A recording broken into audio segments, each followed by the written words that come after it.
사랑합니다. 누군가 여러분을 위해서 기도하십니다. 성령 하나님께서 말할 수 없는 탄식으로 기도하시는 분이 있습니다. 옆에 분에게 사랑합니다. 제가 위해서 기도합니다.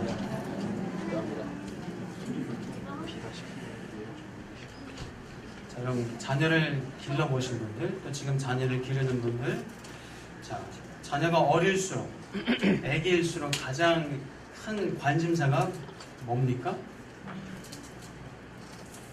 애가 어릴수록 가장 큰 부모의 관심사가 뭡니까?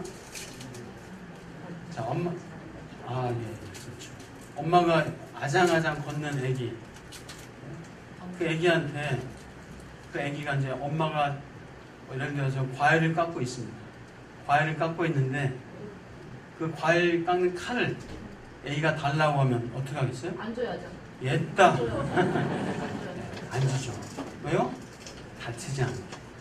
보호하기 위해서 그렇게 하죠. 아빠들이, 아버지가, 성현이가 아빠한테 아빠 차키 좀 주세요. 제가 차 좀 볼게요. 하면은 차키 주시죠? 네, 안 줍니다. 절대로 안. 아이에게 운전대를 맡기지 않습니다. 왜죠? 안전하게 보호하고 안전하게 잘 크게 하는 것이 부모에게 있어서 가장 큰 관심입니다. 건강하게, 바르게, 믿음으로 그렇게 자라는 것이 부모의 가장 큰 관심입니다. 부모와 자녀들 간의 약속, 어떤 가정은 어떤 종이에 또 어떤 칠판에 이렇게 적어놓는 가정이 있습니다. 그 칠판이나 종이를 보면은 뭐라고 되게 적혀있냐면은 집에 들어오면 제일 먼저 뭐요? 손 씻기 해가지고 엄마한테 대들지 친구처럼 막 말하지 않기, 대들지 않기, 동생하고 싸우지 않기, 게임 1시간만 하기, 인터넷 1시간만 하기, 라든지 이렇게 나름대로 정해놓습니다.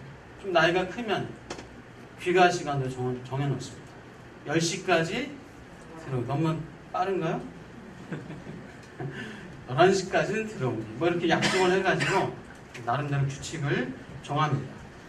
물론 자녀로서는 받아들이기 어렵고 힘든 것도 왜 없겠어요? 있을 수 있습니다.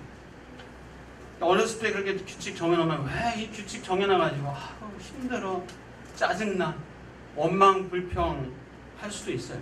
내 마음대로 좀 하게 냅두지. 내 마음대로 좀 하게 냅두지. 그런 얘기를 합니다. 자, 왜 규칙을 만들고 그런 약속을 하죠? 자녀를 위하여서. 자녀를 위하여서. 자식 잘 되라고. 그렇죠? 자녀를 보호하기 위해서. 거짓과 또 타락과 또 죄악이 많은 그 사이로부터 또 보호하기 위해서 그렇게 약속을 하고 규칙을 만듭니다. 이것은 부모를 위해서도 마찬가지입니다. 부모를 위해서도 또 가정 공동체를 위해서 그렇게 합니다. 자, 사회에서도 마찬가지죠. 사회에서도 법규를 만듭니다. 공공 질서를 위해서 또 약자를 보호하기 위해서 공정한 사회를 위해서 정의 구현을 위해서 그렇게 법규를 사회에서도 만듭니다. 자, 하나님께서 이스라엘 백성에게 주신 계명 10가지 계명, 대표적인 것이 있는데 그것을 뭐라고 부르죠? 십계명이라고 하죠. 십계명. 자, 이 십계명을 왜 주셨습니까? 이 십계명 말고도 수백 가지의 계명이 있습니다. 이 계명을 왜 주셨습니까? 지키려고. 잡으려고? 지키려고. 이스라엘 백성들 삶을 제한하고 속박하고 노예처럼 부리려고? 지키려고. 하나님이 그렇게 계명을 주셨나요? 아닙니다. 자, 우리 한번 성경을 통해서 한 3구절만 좀 찾아보려고 합니다. 하나님이 왜 율법을 주셨는가? 여호수아 1장 8절 먼저 한번 보도록 하겠습니다. 하나님이 왜 율법을, 왜 계명을 주셨는가? 자, 1장 8절 모니터에 있습니다. 같이 한번 읽겠습니다. 시작. 이 율법책을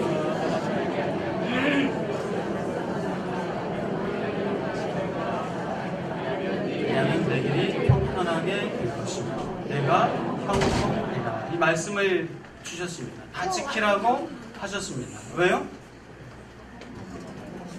형탄하게 하시기 위해서. 백성들의 삶을 형통하게 하시기 위해서 그 말씀을 주셨다. 분명히 말씀합니다. 자, 한 군데도 볼까요? 신명기 8장 1절. 자, 신명기 8장 1절입니다. 같이 읽겠습니다. 시작. 내가 오늘 명하는 모든 명령을 너희는 지켜 행하라. 그리하면 너희가 살고 번성하고 여호와께서 너희 조상들에게 맹세하신 땅에 들어가서 그것을 차지하리라. 왜 명령을 주셨습니까? 왜 계명을 주셨습니까? 그 계명을 지키면 어떻게 됩니까?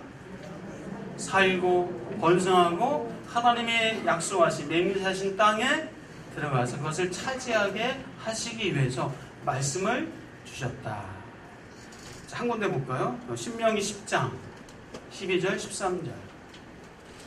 자, 신명기 10장 12절부터 13절 읽겠습니다. 시작.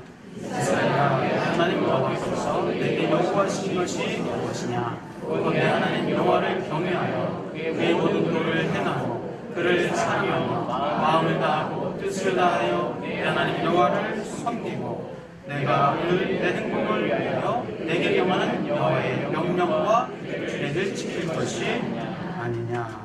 하나님께서 말씀을 주신 이유가, 계명을 주신 이유가 뭐라고요? 너의 행복을 위하여.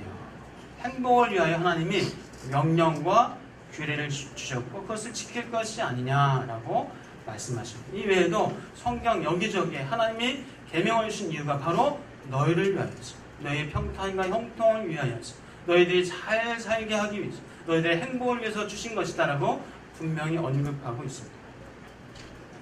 자, 그렇다면 이 자녀들도 마찬가지예요. 자녀들이 부모가 정해놓은 어떤 원칙, 부모와 함께한 약속, 이것을 잘못 해석하면 오해합니다. 나 잡으려고. 왜 나한테만 그래? 왜 나만 그래? 아빠한테는 안 그러고 나한테만 그래? 왜 엄마만 좋아하고 엄마만 사랑해? 왜 난 사랑하지 않아? 라고 자녀들이 오해할 수가 있어요.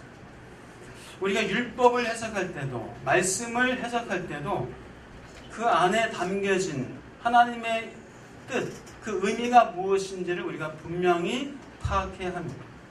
그런데 분명한 것은 이 말씀은, 하나님의 말씀은 결국 누구를 위해서요? 나를 위해서. 나의 행복을 위해서 주신 말씀이다 라는 사실을 분명히 알고 말씀을 읽고 해석하면요, 엉뚱한 해석을 하지 않게 됩니다. 자, 우리 성경에서는 분명히 하나님의 율법은 사람을 위해서 주신 것이다 말씀합니다. 백성을 잘되게 하시려고 주신 것이다. 우리를 보호하시려고 주신 것이다. 특별히 약자를 보호하시려고 주셨음을 우리가 율법을 통해서 알 수가 있습니다. 자, 절기법, 여러분 아시죠? 절기법. 절기에는 누구와 함께 즐거워하라고요? 고아와 과부와 객과 레위인과 함께 즐거워하라. 함께 먹고 마시고 함께 즐거워하라. 왜요? 약자들, 사회 속에서 소외받은 자들, 어려운 자들과 함께 즐거워하고 가족처럼 그렇게 지내라. 이 절기법 역시도 약자를 보호하기 위한 말씀이죠. 오늘날 우리가 적용하자면, 자, 법, 여러분 법 잘 지키시죠? 뒤에 오시면서 운전하신 분도 계시고 평소에 운전하실 때, 자, 고속도로 속도 제한이 100km 혹은 뭐 110km 이렇게 되어 있는데 여러분 잘 지키시죠? 아멘. 자, 속도 제한이 없다면 어떻게 할 거예요, 사람들? 속도 제한이 없으면 지 마음대로 막 150km, 막 180km. 최근에 뉴스 보니까 막 200km 넘게 뭐 한 20-30분을 달려서 사고 난 경우도 있더라고요. 자, 이 법이라는 것은 결국 그 공동체를 위하여서, 그 법이라는 건 사람을 위해서 있는 거예요. 물론 법 없이도 살 수 있는 사회, 그런 나라가 된다면 더할 나위 없이 좋겠죠. 그러나 법이 없으면 사실 인간이 악한 본성이 있기 때문에 법이 없으면 자기 이익만을 챙기게 돼요. 자기 유익만을 앞세우게 됩니다. 그러면서 다른 사람에게 해를 끼치는 악한 본성이 인간에게 있습니다. 그래서 어떤 사람들이 심지어 법을 자기 이익을 위해서 그렇게 법을 막 만들고 하는 경우도 역사적으로 있었습니다. 힘 있는 개인 혹은 어떤 단체, 이익단체, 기업들 로비를 통해서 로비를 하면서 법을 자기한테 좋게 자기 기업하기 좋게 그렇게 로비를 통해서 만들려고 또 그렇게 하는 그런 경우도 있어요. 이 법망을 피해서 자기 사리사욕을 채우려고 하는 그런 사람들도 있습니다. 자, 법은 사람을 위해서 있는 것입니다. 사람이 법을 위해서 있는 것이 아니라 법이 사람을 위해서 있는 것이다. 자, 오늘 본문에 나오는 율법도 이 율법도 결국은 사람을 위한 것이다. 특별히 약자를 위한 것이다. 라고 우리가 성경을 몇 번 읽어보고 묵상해 보면 분명히 이렇게 잘 알 수가 있습니다. 오늘 크게 한 3가지 정도의 율법이 나오는데요. 우리가 읽은 본문에서 한 3가지 정도 나오는데 그 하나가 첫 번째가 이 포로된 여인을 아내로 취하는 법. 포로된 여인을 아내로 취하는 법이 나옵니다. 자, 전쟁에서 승리를 거뒀습니다. 그래서 사로잡은 여인이 있습니다. 포로로 잡았습니다. 자, 그런데 포로로 잡았어요. 전쟁에서 승리했기 때문에 그 여자를 함부로 그 여자의 인격이나 권리나 감정이나 이런 것 그냥 무시하고 함부로 할 수가 있나요? 없나요? 전쟁에서 이겼다고 하면서 그 여인을 함부로 그렇게 취급할 수가 있어요. 특별히 고대 사회에서 아무 힘도 없고 자신의 그 어떤 것에 대해서 항변도 할 수 없는 그 여인이 권리와 감정과 자신의 유익을 완전히 무시당할 수 있는 그런 상황입니다. 함부로 노예로 또 놀이객감으로까지 그렇게 삼는 일이 벌어질 수도 있어요. 우리나라도 일제 시대 그 위안부 몇십 년 전에 그 위안부로 인해서 참 그 젊은 여자 소녀들이 참 어려움과 처참한 일을 당했잖아요. 몇십 년 전에도 그런 일들이 벌어지는데 몇천 년 전에 그 고대 사회에는 그런 일이 더군다나 더 많이 벌어졌을 겁니다.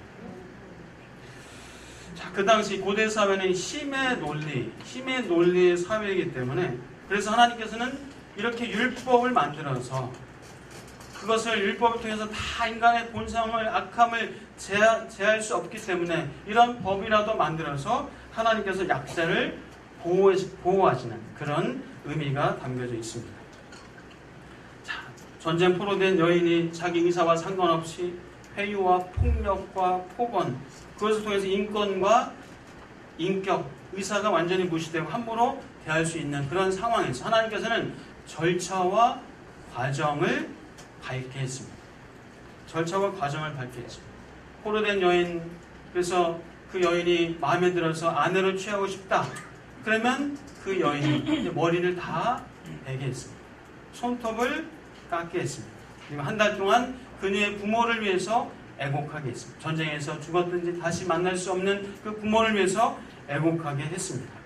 자, 머리를 밀고 손톱을 벤다. 그 의미는 오늘날도 마찬가지지만 여자분들에게 머리는 영광스러운 것, 아름다운 것. 근데 머리를 싹 베버리면은 손톱을 깎아버리면 여자의 매력과 아름다움을 어떻게 돼요? 상실하고 없어집니다.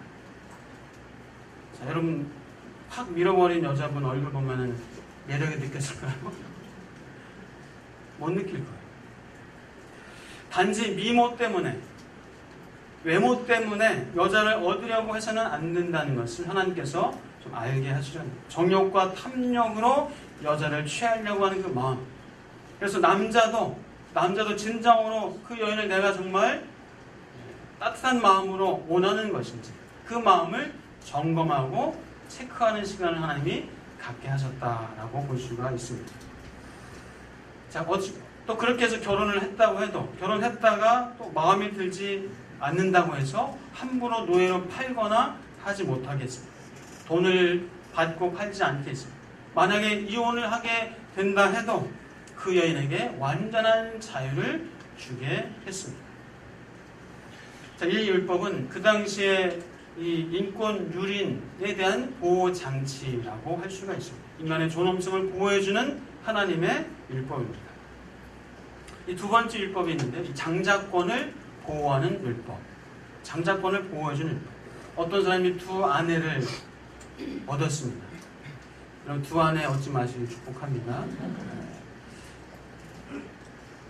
두 아내를 얻어서 하나는 사랑을 하고 하나는 좀 덜 사랑을 하게 됐어요. 저는 경험이 없어서 모르겠지만 아내를 둘 두면 그렇게 될 수밖에 없어요. 한 여자는 더 사랑하고 또 다른 여자는 덜 사랑하고 미워한다. 성경에서 미워한다라고 표현한 거고요. 성경에서 분명히 아내 둘, 셋 복수로 얻은 것 때문에 참 어려움을 많이 당했어요. 아브라함도 사라와 하갈을 처음으로 두면서 사라와 하갈의 갈등, 이삭과 이스마엘 그 아들들의 갈등이 분명히 있었어요.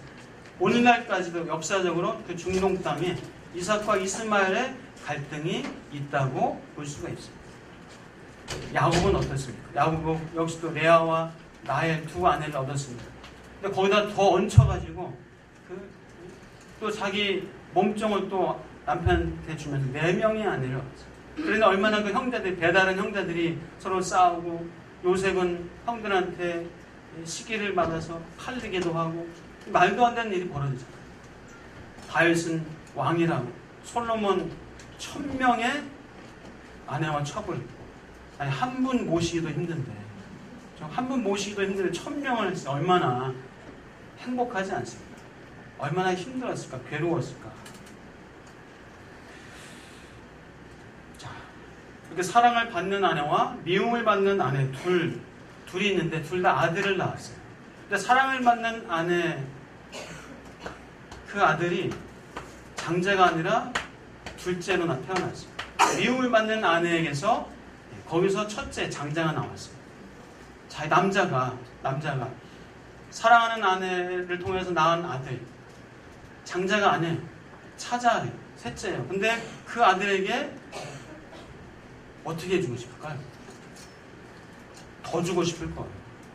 심지어는 장자로 해주고 싶을 거예요. 왜요? 그 당시 장자가 우선 재산을 반 취하고 나머지 형제들이 그 남은 것을 취했으니까 장자가 갖는 그 장자권, 재물은 유산은 참 컸습니다. 자, 이쁜 자식에게 그렇게 해주고 싶은 마음이 남자에게 생길 겁니다. 하나님은 그렇게 하지 말라 말씀하세요. 미움을 받는 자의 그 아들이 장자라 할지라도 그 장자에게 장자권을 줘라 말씀하세요. 어렸을 때 미움을 받는 아내, 사랑을 받는 아내 그 자식이 어렸을 때는 처리 안 될 때는 누가 장자권이 있는지 몰라요. 그런데 만약에 컸는데 그 장자권이 둘째한테 갔어요. 그럼 어떨까요? 그러면 집안 싸움이 크게 납니다. 성경에 보니까 그런 일들이 많아요. 이스마엘과 이삭의 싸움, 왕자의 난, 왕권을 쟁탈하기 위해서 형제끼리 싸우는 일들이 너무나 많았습니다. 자, 그래서 이 율법 역시도 약자를 보호하고 권리를 보호하시는 하나님의 의도가 있다. 개인적인 감정으로 원칙을 함부로 깨지 말 것을 하나님은 말씀하고 있는 겁니다. 이 세 번째 또 율법이 있습니다. 패역한 아들, 부모에게 불순종하는 이 악한 패역한 아들을 다루는 법이 나옵니다. 어떤 사람에게 완악하고 패역한 아들이 있었습니다. 아버지의 말, 어머니의 말을 전혀 안 듣습니다. 순종하지 않고 징계를 해도 웬걸 순종하지 않습니다. 그러면 그 아들을, 그 자녀를 그 부모가 성문으로 끌고 가서 성문의 장로들에게 말하기를 이 자식은 폐역하고 완악하고 우리 말을 듣지 않고 종일 술에 잠겨서 사는 자식입니다. 할 때 성읍 사람들이 그 자식을 돌로 쳐 죽이라. 아주 심한 그런 말씀이에요. 너희 중에서 이렇게 악을 지하라. 그리하면 온 이스라엘이 듣고 두려워할 것이다. 라고 말씀하십니다. 자, 부모에게 불순종하는 이것은 공동체를 회방하는 것임을 성경을 통해서 우리는 볼 수 있습니다. 자, 그래서 우리도 여러분들 사장님, 자영업 하시고 일하시는 특별히 사장님들은 직원을 뽑을 때, 직원을 선발할 때 부모와의 관계가 풀린 사람을 선발하셔야 돼요. 특별히 아버지와의 관계가 풀려집니다. 여전히 아버지와 대적하고 있고 부모에게 순종하지 않는 그런 자식, 그런 자녀가 만약에 지원했다면요, 실력이 좀 있더라도, 차라리 실력이 조금 떨어지더라도 부모와의 관계가 잘 풀린, 부모에게 순종하는 사람을 뽑으셔야 돼요. 그래야 그 공동체, 회사에 복이 됩니다. 어느 순간 부모에게 순종하지 않고 부모에게 대적하던 사람은요, 윗사람에게도, 권위자에게도 순종하지 않고 대적할 때가 분명히 생겨요. 자기 멋대로 합니다. 요즘 면접, 사람 선발해가지고 이런저런 방법으로 한다고 하는데, 어떤 사람은 그래요. 그래서 실력으로 사람을 뽑는 것이지, 면접할 때, 뽑을 때 왜 부모에 대해서 물어보고, 왜 형제는 물어보고, 어떻게 컸느냐, 그걸 왜 물어보냐고. 실력만 있으면 되죠. 이게 맞나요? 아닙니다. 실력보다 더 중요한 것이 사실 인성이에요. 그래서 많은 기업들이 실력도 중시하지만, 그러나 인성을 많이 중시하는 기업들이 점점 더 많아지고 있습니다. 자, 여러분, 혹시 사장님들, 여러분 회사에 직원을 뽑으실 때 아버지와의 관계가 풀렸는지를 한번 확인해 보셔요. 어떤 질문을 해서라도 아버지와의 관계가 풀렸다면 그 사람은 뽑으셔도 좋습니다. 자, 부모가 아무리 가르치고 징계를 해도 순종하지 않는다면 아주 심각한 거예요. 가정을 회방하는 것이고 공동체에 큰 해를 끼치게 됩니다. 그래서 하나님께서는 돌로 쳐서 죽이라, 그 당시에 말씀하셨습니다. 너무 과도하지 않나요? 돌로 쳐서 죽이라니요. 너무 과격하지 않나요? 하나님의 사랑, 약자를 보호하는 하나님의 율법과 유배되지 않나요? 아닙니다. 마을 공동체, 이스라엘 신앙 공동체, 이 사회에 그런 폐륜화가 있으면요, 오히려 그 공동체는 무너집니다. 망하게 됩니다. 그래서 공동체를 위해서 그렇게 하라 말씀하십니다. 그것이 당장은 어려워도 공동체를 건강하게 세우는 것이기 때문에 그렇게 하라 말씀합니다. 우리가 여러분들 사회에서 이런저런 클럽이나 동아리나 그런 걸 가입하셔서 활동하시는 경우가 있잖아요. 그런 동아리도 몇십 명, 그런 클럽도 어떤 법규와 규칙이 있어요. 그래서 그 법규와 규칙을 따르지 않는 회원들은 몇 번 경고했다가 안 들면 어떻게 해요? 제하해버려서 탈퇴, 강제 탈퇴시키잖아요. 왜요? 공동체의 유익을 위해서, 공동체의 유익을 위해서 그렇게 하는 거예요. 자, 여러분, 오늘 하나님께서는 율법을 통해서, 율법은 결코 우리의 삶을 제한하고 속박하고 우리의 자유를 억압하기 위한 것이 아니라 우리를 보호하기 위한 것이다 라는 것을 알려주고 계십니다. 특히 약자를 보호하고 계시다. 유전, 무죄, 무전, 유죄, 그런 일은 없어야 됩니다. 법 앞에서 모든 이들이 평등해야 합니다. 그래서 법조계에서 행정부, 사법부, 입법부에서 일하시는 분들 혹시 계시다면은, 또 앞으로 그런 쪽에서 일하고 싶은 청년들, 그런 분들이 있다면은 어떤 법을 만들고 집행하고 다룰 때 사람을 보호하기 위한 법을 만들어야 돼요. 특별히 약자를 보호하기 위한 법을 만들고 그렇게 법을 집행해 가야 합니다. 법을 위한 법이 아니라 사람 위에 있는 법이 아니라 사람을 위한, 사람을 보호하는 법을 만들고 그렇게 집행을 해야 합니다. 그것이 하나님의 뜻이에요. 그것이 오늘날 우리 시대를 향한 하나님의 뜻인 줄 믿습니다. 자, 이렇게 법이란 보호장치입니다. 우리 악한 본성이 있기 때문에 하나님이 그 악한 본성을 그래도 제어하기 위한 보호장치. 나를 위한 것이고 너를 위한 것이고 우리를 위한 보호장치다. 하나님은 법을 포함해서 그런 법을 주셨지만 그러나 하나님은 그 법 이상으로 우리를 보호하십니다. 우리를 보호하세요. 자, 우리 한번 성경을 하나님이 우리를 어떻게 보호하시는지 성경을 통해서 확인하겠습니다. 출애굽기 19장 4절 한번 같이 보겠습니다. 네, 같이 읽겠습니다. 시작. 내가 애굽 사람에게 어떻게 행하였습니까? 내가 어떻게 독수리 날개로 너희를 업어 내게로 인도하였음을 너희가 보았느니라. 하나님께서 어떻게 우리를 업어서 인도하셨다고요? 독수리 날개로 이스라엘 백성을 업었고 우리를 업어서 인도하신 줄 믿습니다. 신명기 32장 10절에서 12절입니다. 신명기 32장 10절부터 12절. 하나님 우리를 어떻게 보호하시는지, 어떻게 우리를 그렇게 인도하시는지 같이 읽겠습니다. 시작. 여호와께서 그를 황무지에서 진심이 부르시는 광야에서 만나시고 포기하시며 보호하시며 자기의 눈동자같이 지키셨다.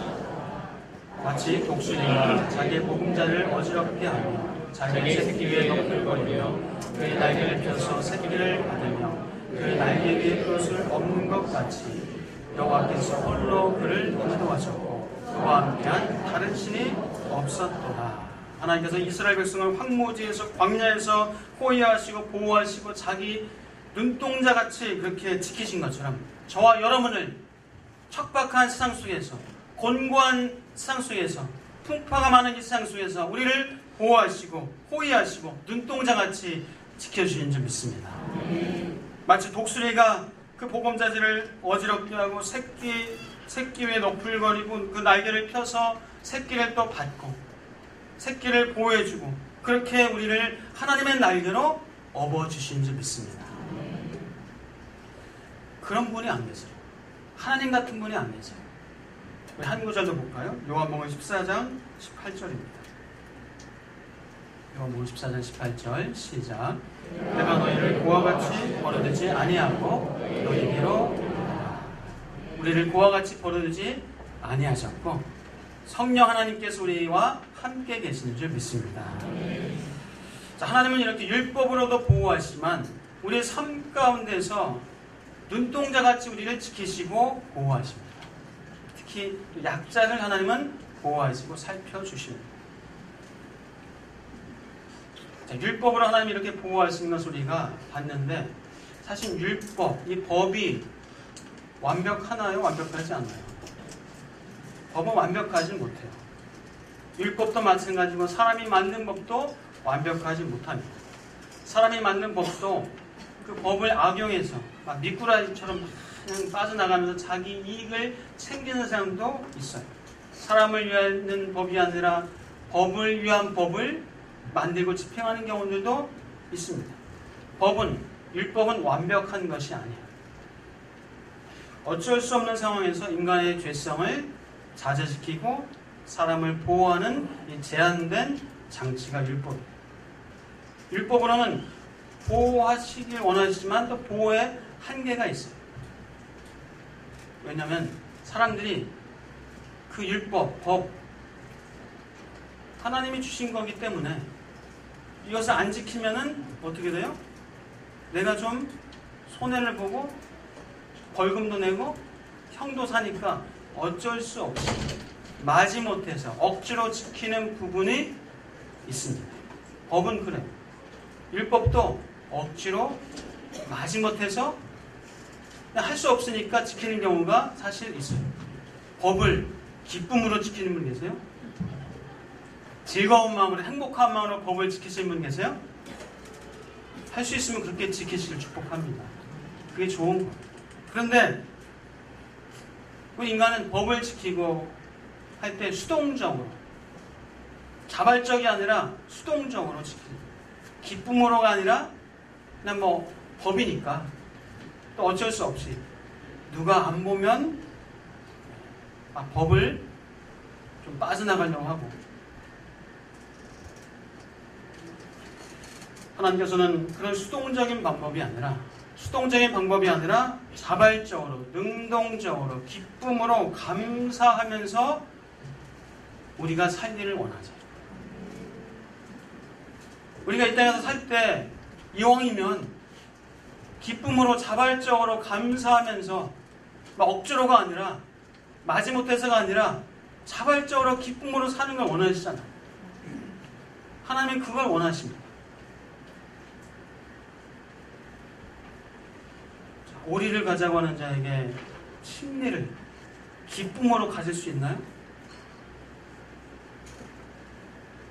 겉옷을 빼앗는 자에게 속옷까지나 기쁨으로 줄 수 있나요? 한쪽 뺨을 치는데 또 다른 뺨을 막 자발적으로 감사함으로 막 들이대는 분 계세요? 나를 저주하는 자를 축복해 줄 수 있는 그런 기쁜 마음이 생기나요? 원수까지도 사랑할 수 있는 마음이 여러분 생기나요? 어떠세요? 사실 율법은 기쁨으로, 즐겁게, 감사함으로 지키기가 참 어려워요. 하나님께서 우리의 힘으로 할 수 없는 우리에게 할 수 있는 힘을 주셨습니다. 할 수 있는 힘을 주셨습니다. 그것이 바로 예수님의 사랑입니다. 복음이요, 은혜입니다. 예수님께서 우리에게 진짜 사랑을 베풀어 주셨고, 진정한 사랑을 보여주셨고, 알게 해주셨습니다. 율법의 보호와는 비교할 수 없는 차원이 다른 그런 보호와 사랑과 관심을 우리에게 베풀어 주셨습니다. 예수님께서는 우리에게 그렇게 사랑을 나타내 주셨습니다. 우리는 1만 달란트를 탕감받은 자예요. 수십억, 수백억의 돈을 여러분 탕감받으셨어요. 저와 여러분. 내가 평생 벌어서 갚아도 갚을 수 없는 그런 빚을 탕감받았어요. 죄의 빚을 우리는 탕감받았습니다. 우리는 죽을 수밖에 없는데 영원한 생명을 우리는 얻었습니다. 사단의 종에서 하나님의 자녀로 우리의 신분이 완전히 바뀌어졌습니다. 우리의 육체의 소욕에 실패하지 않고 우리의 성령과 함께 살 수 있는 그 은혜를 받았습니다. 우리 존재 자체를 존귀하고 보배롭게 만들어 주셨습니다. 여러분, 우리에게 영원한 생명을 주셨습니다. 그럼 놀랍지 않나요? 나같이 자격 없는, 받을 그 어떤 선행도, 그 어떤 한 것도 없는데 하나님의 그런 은혜를 내게 베풀어 주셨습니다. 율법으로는 결코 얻을 수 없는 것을 우리에게 베풀어 주셨습니다. 이것이 바로 우리가 받은 사랑이요, 보호요, 관심이요, 은혜입니다. 사랑 여러분, 사랑할 힘이 좀 생기지 않나요? 자원하는 마음으로 섬기고 싶은 마음이 막 생기지 않나요? 내가 어떤 사람인가, 내가 하나님의 은혜롭고 보배로운 자임을, 내가 1만 달란트 탕감받는 자임을, 내가 영원한 생명을 가진 자임을, 사단의 종이 아니라 하나님의 자녀로 하나님을 아바, 아버지로 부를 수 있는 이런 자격을 받았으니 여러분 자원하는 마음으로 자발적으로 오리를 가자고 하면 심리를 가지고 싶은 마음이 생겨지는 거예요. 나에게 상처 주고 아픔을 줘도 넉넉하게 내가 하나님의 사랑받는 자인데 하면서 그것을 넉넉하게 용납할 수 있는 힘이 생겨지는 거예요. 남자에게는 한 여인을 사랑할 수 있는 힘이 생겨집니다. 아내에게는 남편이 존경스럽고 귀하게 보여집니다. 세상 만물이 아름답고 참 귀하게 그렇게 보여집니다. 말씀을 정리하겠습니다. 하나님은 우리를 보호하시라고 하나님의 말씀을 주셨습니다. 믿으시기를, 받아들이시기를 주의 이름으로 축복합니다. 우리를 제한하고 속박하고 우리의 삶을 누르기 위해서 말씀을 주신 것이 아닙니다. 우리를 위하여서, 우리를 보호하시기 위하여서, 우리의 행복을 위해서 주신 말씀입니다. 항상 기뻐하고 쉬지 말고 기도하고 범사에 감사하라는 말씀도 바로 나를 위해서 주신 말씀입니다. 모든 사람에 대하여 오래 참으라는 말씀도 나를 위해서 주신 말씀입니다. 아내를 사랑하라는 말씀도 나를 위해서 주신 말씀입니다. 남편에게 순종하라는 말씀도 나를 위해서 주신 말씀입니다. 부모에게 순종하고 공경하라는 말씀도 나를 위해서 주신 말씀입니다. 사랑하는 여러분, 하나님은 우리를 말씀을 통해서 보호하고 계십니다. 그 말씀을 주셔서 우리가 이 땅에서 보호받는 삶을, 그 은혜를 받는 삶을 살게 하셨습니다. 사랑하는 여러분, 하나님의 은혜와 사랑을 받은 자로, 말할 수 없는 하나님의 사랑을 받은 자로 우리 그 은혜와 사랑을 베풀면서 나눠주면서 살 수 있는 그런 놀라운 은혜와 능력을, 성령을 받은 자로 살아가시는 저와 여러분 되시길 축복합니다. 기도하겠습니다. 하나님 감사합니다. 하나님 결코 자원하는 마음으로, 자발적으로, 기쁜 마음으로, 감사하는 마음으로 법을 지킬 수 없는 우리 연약함입니다. 그러나 내게 영원한 생명을 주시고 하나님을 아바 아버지로 부르며 보배롭고 존귀한 자로 삼아주시고 그 엄청난 1만 달란트의 빚을, 죄의 빚을 탕감해 주신 하나님의 은혜와 사랑을 생각할 때 우리는 넉넉히 사랑할 수 있고 넉넉히 용납할 수 있고 넉넉히 용서할 수 있는 힘이 생기는 것을 고백합니다. 주님, 그 힘을 날마다 받아 살게 하여 주시옵소서. 내가 억지로 마지못해서가 아니라 하나님 주시는 은혜로, 하나님 주시는 힘으로 사랑하고 용납하고 용서하고 축복하며 살아갈 수 있는 믿음의 사람들 다 되게 하옵소서. 예수 그리스도의 이름으로 기도하옵나이다. 아멘.